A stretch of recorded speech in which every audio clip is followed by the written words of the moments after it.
다시 시작됐습니다. 이 강력한 대출 규제가 우리 앞을 또 가로막았습니다. 언론은 공포를 부추기고 사람들은 멈춰섰죠. 지켜보자, 기다려보자, 관망 모드에 들어갔습니다. 근데 이게 몇 년 전에도 똑같았어요. 대출 조여졌고요. 언론은 겁을 줬고요. 사람들은 멈춰섰죠. 그런데 집값이 어떻게 됐죠? 올랐어요. 급등했습니다. 문제는요, 이 대출 규제가 아니었습니다. 진짜 원인의 핵심은요, 유동성이 있었습니다. 코로나19 이후에 이 경제를 살리겠다라는 목적으로 정부가 돈을 풀었죠. 그 돈이 어디로 흘러왔습니까? 자산 시장으로 흘러왔습니다. 그래서 이 자산의 증가가 필연적일 수밖에 없던 거죠. 이번 정부도 마찬가지예요. 지금 각종 지원금, 보조금, 피탕감 하면서 돈이 흘러 들어오죠. 이 유동성 어디로 흘러가요? 자산 시장으로 흘러갑니다. 대출을 조인다라고 해서 집값이 잡힐까요? 절대 잡히지 않습니다. 왜요? 유동성이 멈추지 않았기 때문에 그렇습니다. 그래서 지금과 같은 상황의 결론은요, 현금을 가지고 있는 게 아니라 자산을 보유하고 있는 사람이 살아남습니다. 그런데 서울 수도권에 있는 이런 자산 좋은 거 하나 가지고 싶지만 어쨌든 이 대출 규제 때문에 이러지도 저러지도 못하시는 분들 있으실 거예요. 네. 그런 분들에게 딱 맞는 물건이 있습니다. 왜냐하면 이 물건은 규제와 전혀 상관없기 때문에 그렇습니다.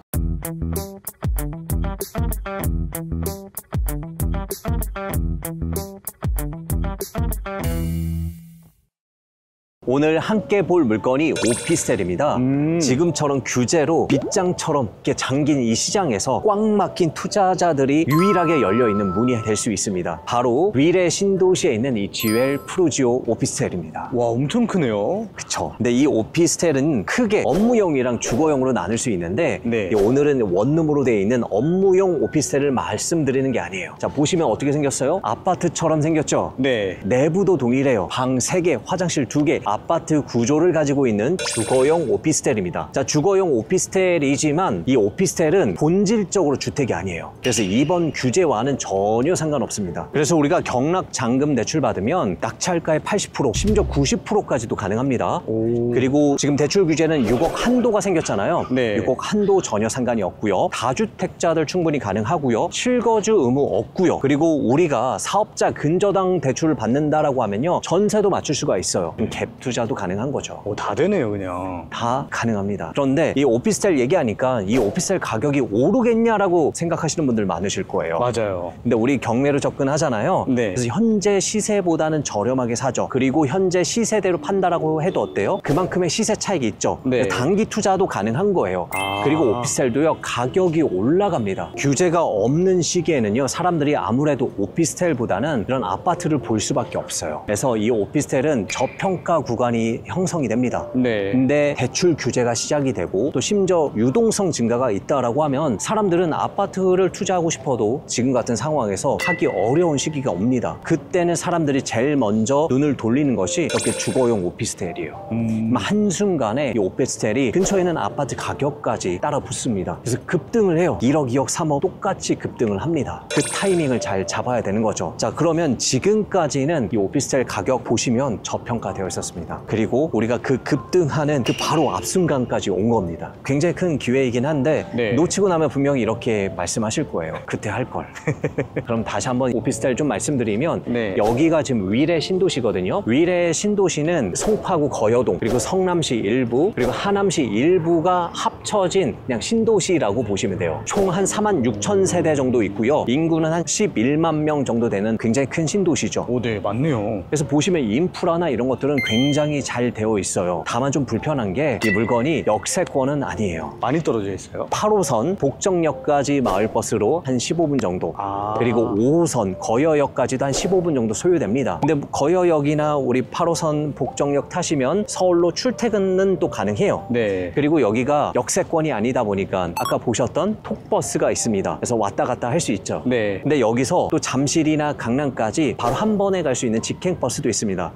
강남까지 한 50분 정도면 갈 수 있어요. 근데 엄청 강남 일자리까지 가깝다라고 할 수는 없는데 양호한 수준입니다. 근데 여기가 입지가 더 좋아질 거예요. 왜냐하면 위례 트램이 좀 생기고 있거든요. 네. 트램이 생기면 오늘 물건에서 트램까지 도보로 한 10분 내외 갈 수 있습니다. 그럼 역세권이 되는 거죠. 그리고 이 트램은 8호선 복정역 그리고 5호선 마천역이랑도 연결이 돼요. 어쨌든 지금보다는 조금 더 나아지는 거고요. 좀 위례 신사선 예타 통과했다라는 얘기가 있더라고요. 이러면 강남 접근성까지 굉장히 좋아집니다. 아. 앞으로 입지가 좋아질 수 있는 거죠. 네. 호재가 많네요. 네. 그리고 신도시다 보니까 근처에 위례 초, 중, 고 다 도보 10분 안에 갈 수 있어서 오피스텔이긴 하지만 애들 키우기에도 괜찮죠. 네. 그리고 우리가 지금 어디 위에 있어요? 스타필드. 네, 스타필드 시티 위에 올라와 있죠. 네. 오늘 나와 있는 물건 바로 앞에 이 스타필드가 있는 겁니다. 도보 30초 거리 아닌가요, 이 정도면? 그쵸. 자, 우리 상권 인프라 스타필드 하나로 그냥 끝이죠. 네. 여기 다 있어요. 뭐 식당부터 쇼핑몰 그리고 트레이더스 대형마트까지 CGV까지 있을 거 없을 거 다 있죠. 어디 멀리 갈 필요가 없습니다. 여기서 슬리퍼 신고 걸어 나오면 되는 거죠. 네. 인프라는 완벽합니다. 어쨌든 우리 물건지 앞에 가서 물건을 조금 더 살펴보시죠. 네.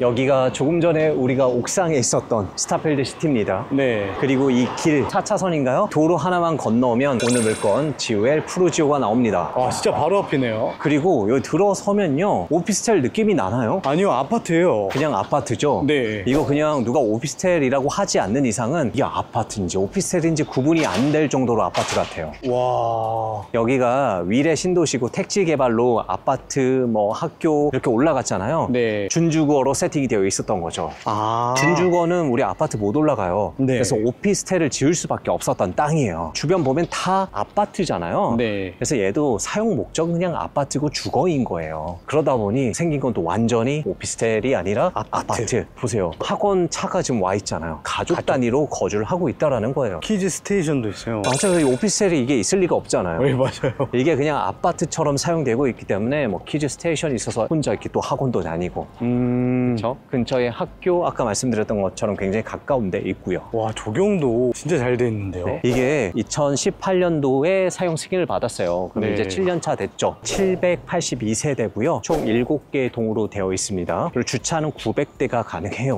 와. 세대당 1.14대죠. 네. 세대당 한 대 이상이 나오는 거예요. 그러니까 아파트 목적으로 만들어진 게 맞아요. 지하 주차장 아닌가요? 지하 주차장이죠. 지상에 주차장 없습니다. 네. 그리고 보시면 103동, 104동이 지금 로얄동이에요. 아. 앞에 좀 뚫려 있고 막혀 있지 않아요. 네. 그리고 여기에 A타입을 사람들이 가장 많이 선호하죠. 근데 오늘 물건은 여기가 아니라 101동입니다. 아, 그건 좀 아쉽네요. 101동이고 4층인데 아쉬운 게 아닙니다. 왜요? 로얄동만 사람들이 사나요? 아니요. 다른 동도 사람들이 삽니다. 네. 그리고 로얄동은 오히려 사람들이 경매로 나왔을 때 경쟁이 더 치열할 가능성이 높아요. 아. 그래서 현재 시세보다는 저렴하게 사기는 쉽지 않을 거예요. 그래서 오히려 로얄동이 아닌 거, 덜 선호하는 동, 덜 선호하는 층, 저층이 현재 가지고 있는 가치 대비해서는 저렴하게 받을 가능성이 높죠. 네. 우리가 뭐 실거주 할 거라고 하면 아무래도 103동, 104동 고려하면서 생각해 봐야 되긴 하겠지만 우리는 좀 보유했다가 매도할 거다 아니면 단기 매도할 거다라고 하면 전혀 상관이 없는 거죠. 그래서 여기도 괜찮다. 그리고 101동이 또 장점이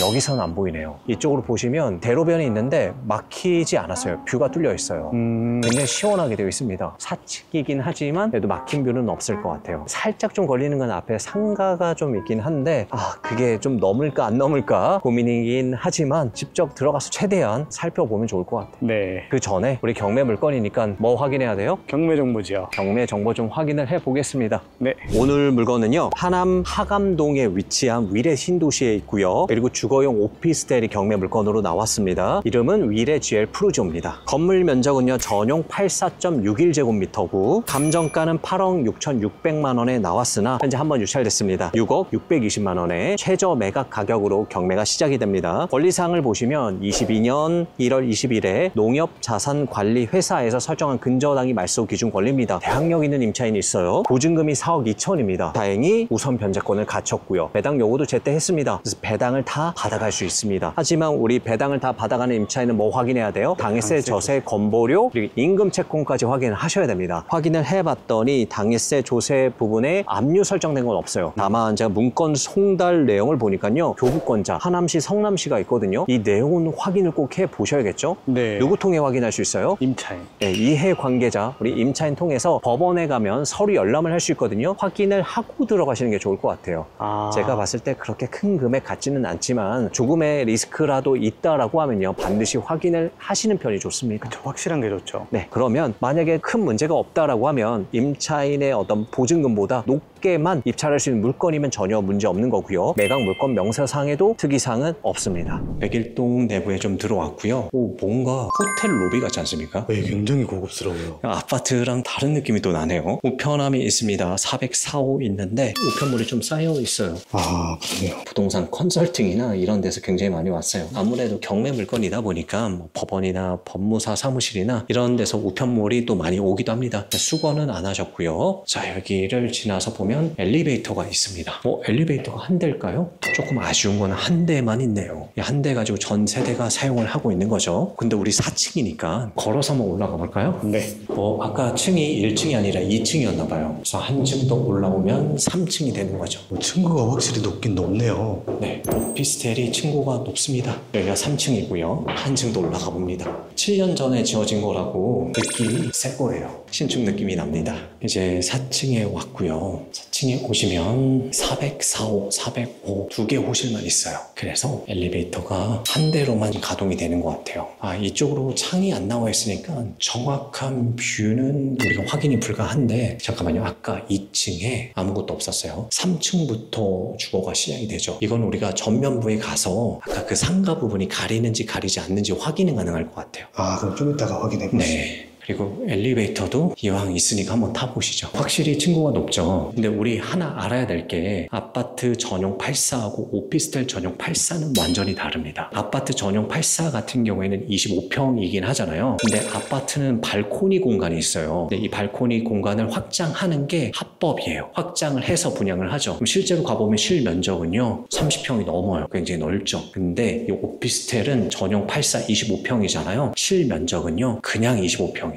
왜냐면 이 확장형 발코니가 없기 때문에 그렇습니다. 네. 그래서 오피스텔 전용 84는 아파트 전용 5구랑 비슷해요. 살짝 좀 작은 느낌이 들잖아요. 네. 그래서 층고를 높게 하는 거예요. 그러면 이 좁은 면적이긴 하지만 덜 답답해 보이겠죠. 아파트가 240이면 오피스텔은 270 정도 돼요. 훨씬 더 개방감이 있긴 합니다. 엘리베이터는요 굉장히 넓습니다. 심지어 엘리베이터 층고도 높습니다. 그러네요. 많이는 못하지만 키 큰 사람도 탈 수 있을 것 같아요. 네. 그리고 전체적으로 아파트처럼 관리는 잘 되고 있습니다. 내려가 보시죠. 지하 주차장까지 이어져 있나 봐요. 주차장 한번 가볼까요? 지하 1층으로 오면 이렇게 지하 주차장까지 연결이 됩니다. 네. 이쪽에도 주차장이 있고요. 이쪽에도 주차장이 있습니다. 양쪽 문으로 나눠져 있군요. 맞습니다. 그런데 우리가 입주민이 아니어서 나가면 못 들어올 수 있어요. 제가 잠깐 주차장을 비춰드릴게요. 백일동, 백이동 주차장 굉장히 넓습니다. 핑크색으로 색깔도 좀 잘 칠해놨고요. 심지어 주차장마저도 층고가 굉장히 좀 높은 것 같아요. 특이사항은 없습니다. 근데 이게 29층까지 있잖아요. 네. 엘리베이터 하나로 올라갔다 내려갔다 하는 건 좀 불편하긴 하네요. 그러니까요. 또 택배 아저씨 오시면은 한 층 한 층 한 층 눌러서 올라가시잖아요. 그래서 4층이어서 장점인 거예요. 아까 아까 시작점이 2층이었잖아요. 네. 몇 계단만 올라가면 돼요? 두 개 층만 올라가면 되잖아요. 장점이죠. 장점이네요, 그러면. 네. 엘리베이터는 부족하지만 그래도 장점이다. 그냥 걸어서 올라갈까요? 네. 아하, 1층도요 주차장이네요. 또 이쪽 통해서 밖에 나갈 수 있는 것 같아요. 한번 일로 나가보시죠. 상가로 이어지네요. 딱 좋네요. 그래서 우리 확인하려고 했던 게 이 상가 때문에 404호에 뷰가 막히는지 안 막히는지 체크를 한번 해봐야 돼요. 여기가 전면부고요. 막히지 않는다라고 하면 뷰는 여기가 보일 거예요. 조망이 뚫려 있죠. 네. 이거는 장점이고 향도 남향이어서 너무 좋긴 한데 문제는 이거의 높이가 거의 한 3층쯤 될 것 같아요. 그러네요. 저희가 좀 아래층에 있다 보니까 명확하게 보이지는 않아요. 네. 근데 아까 처음 시작했던 층이 2층이었고 그 다음 층이 3층, 4층이었잖아요. 생각보다 층고도 높기도 하고요. 그래서 옥상이 살짝 보이면서 넘어서까지 좀 보일 것 같아요. 정확하게 확인이 안 되는 게 좀 아쉽긴 하지만 그러니까요. 그래도 막히지 않지 않을까. 혹시 직방이나 앱으로 확인할 수 있으면 한번 봐도 될 것 같아요. 네.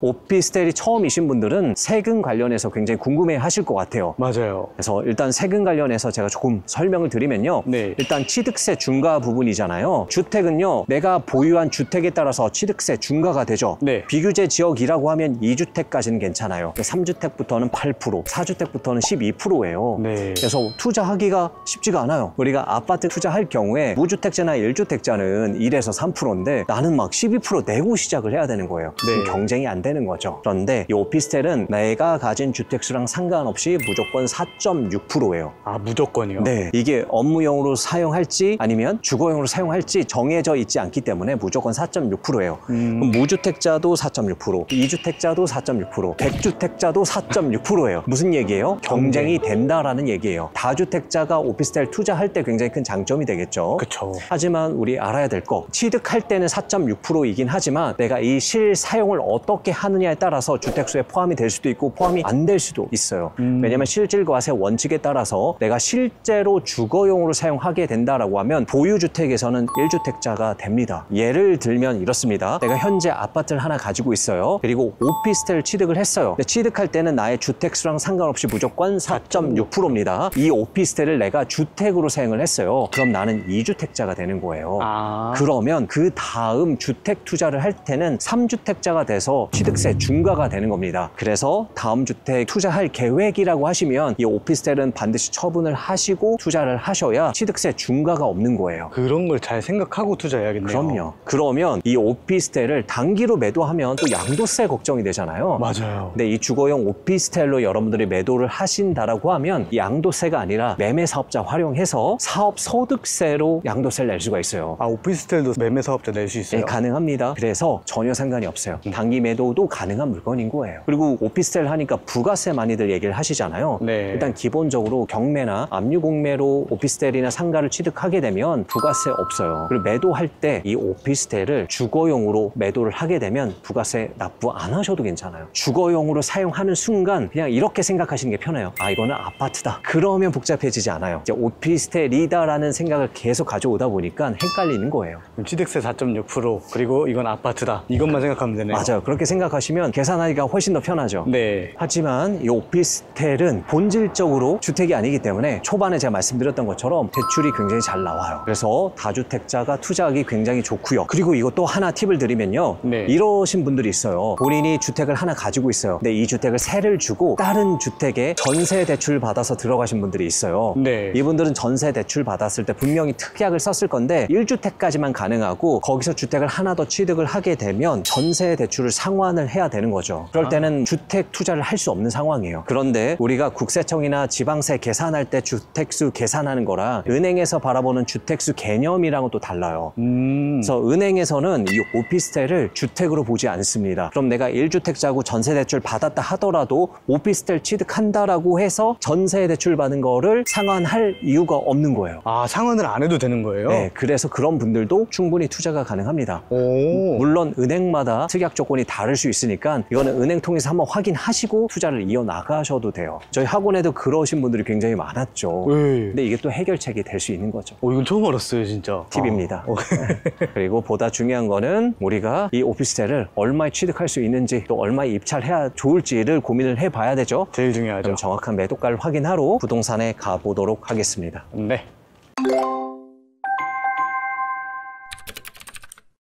자, 오늘 물건도요 여러 타입이 있습니다. 오늘 물건 A타입이거든요. 이 물건이랑 타입이 같은 게 저층도 있고 고층도 있잖아요. 네. 저층은 8억 중반 내외 정도에서 지금 거래가 되고요. 그리고 이 고층은요 아까 봤던 103동이나 104동 같은 경우에는 9억까지 찍고 올라갔습니다. 그래도 살짝 지금 움직임이 있습니다. 이 오피스텔이 정고점이 얼마였냐면 15억 2천이었습니다. 차이 많이 나네요. 그렇죠. 15억 2천까지 찍고 이제 떨어졌다가 저점에서 2년 동안 저평가된 상태로 계속 머물러 있었던 거예요. 근데 여기가 위례 신도시잖아요. 네. 근처에 이 송파구까지 포함이 되어 있죠. 네. 송파구 같은 경우는 지금 토지잖아요. 그러다 보니 사람들이 어디 갈 데가 없다 보니 여기도 지금 눈여겨보고 있다라는 거예요. 그러면서 가격이 조금씩 좀 움직이고 있대요. 새로운 토호제 지정하면 더 눈여겨보겠네요. 그쵸. 그리고 지금 대출 규제까지 합하면 여기를 눈여겨볼 수밖에 없는 거죠. 아, 그러네요. 네. 그리고 부동산 사장님의 얘기를 들어보니까 네. 이게 아마 좀 고점에서 사셨던 분들이 여러 가지 뭐 이자나 이런 부담 때문에 경매 물건으로 좀 많이 나왔었나 봐요. 아, 그래요? 이 경매 물건이 계속 좀 나오다 보니까 가격이 올라가야 되는데 경매 물건 때문에 계속 좀 눌려져 있었대요. 근데 뭐 이제 경매 물건 나올 거 거의 다 나왔다라고 하네요. 물론 뭐 부동산 사장님 말이 다 맞지는 않겠지만 좀 찍고 올라가지 않을까 생각은 됩니다. 그럼 이번에 나온 게 진짜 기회네요. 그쵸. 네. 지금이 기회일 수 있습니다. 그런데 물건 자체도 좀 많지는 않아요. 저층이라고 하더라도 8억 중후반대 다 있고요. 심지어 그래서 이제 고층은 9억 이상으로 지금 사람들이 물건을 내놨거든요. 근데 현실적으로 아까 101동의 저축 물건은 내놓는다라고 하면 8억 5천, 8억 6천 지금은 가능할 것 같은데 추후에 가격은 또 오르겠죠. 네. 그래서 제 생각은 좀 보유하고 있다가 눈치를 보고 가격이 좀 올라가기 시작했을 때 올해 연말이나 내년 초쯤에 매도를 하셔도 될 것 같긴 하지만 또 우리 성격이 급하신 분들 바로 단기 매도해야겠다 하시는 분들을 위해서 우리가 잠깐 단기 매도의 시뮬레이션도 한번 돌려보죠. 네. 일단 지금 매도하면 현재 추세로 봤을 때는 저층이지만 8억 6천까지는 생각해 볼 수 있을 것 같아요. 그럼 우리가 한 7억 5천에 낙찰 받는다라고 가정을 해봐요. 네. 근데 오피스텔이라 취등록세가 좀 많이 들어가죠. 그렇죠. 이전 비용까지 합쳐서 한 3,600 정도? 그럼 7억 8,600이 취득 비용이라고 보시면 돼요. 하지만 우리 대출 받겠죠? 받죠. 저도 최근에 오피스텔 받았잖아요. 아, 92% 대출이 나왔어요. 92%로. 네, 그래서 조건만 맞으신다라고 하면 사업자 대출 활용해서 90%까지 가능할 것 같아요. 최소한. 그러면 6억 7,500만 원 대출을 받을 수 있는 거고요. 그럼 실제로 초기에 내가 들어가는 돈은 1억 1,100만 원인 거예요. 그리고 임차인이 보증금을 다 받아가잖아요. 네. 우리 명도비 들 일이 없어요. 아, 이분 얌전히 이렇게 나가신다라고 하면 바로 사용 수익화 시킬 수 있잖아요. 그쵸. 그럼 매도하는데 시간도 굉장히 오래 걸리지도 않습니다. 넉넉히 잡아서 4개월 안에 우리 매도한다라고 하면 이자 계산해보면 1,020만 원. 명도비는 없을 거고요. 그래도 혹시 수리비가 조금 있을 수 있으니까 한 100만 원 정도 잡아놓고 그리고 중개 수수료는 빌라처럼 더 줄 필요가 없어요. 그래서 350만 원 나가고 이 정도 비용이면 양도세가 그래도 930만 원 나갑니다. 차익이 있으니까. 네. 그러면 총 비용은 한 6천만 원 정도 들어가고요. 취득세 포함해서 그럼 실질적으로 남는 돈은 1억 1천에서 6천 빼니까 5천만 원 순수익 남는 거죠. 와, 4개월 만에요? 네. 자, 우리 아파트 같은 경우는 단기 매도하면 절대 이런 수익이 안 나옵니다. 맞아요. 단기 매도를 하면 안 되는 수익 구간에 있는 물건들도 굉장히 많아요. 네. 왜냐면 우리 아파트 중장기로 많이 보시니까요. 또 오피스텔은 선택이 가능해요. 단기 매도도 가능하고요. 그리고 중장기로 가져가셔도 되는 거예요. 만약에 중장기로 가져간다라고 하면 전세가 5억 5천 정도 맞춰지거든요. 네. 그러면 갭 투자하기 위한 나의 실질적인 투자금 한 2억 4천 정도 되겠죠. 하지만 2억 4천이 들어가지만 이거는 몇 년 후에 어떻게 올라갈지 모릅니다. 그쵸. 정고점이 얼마요? 15억 2천. 2천이었습니다. 와, 자, 무섭게 올라갈 수 있습니다. 정고점 찍으면 시세 차익이 얼마예요? 그쵸.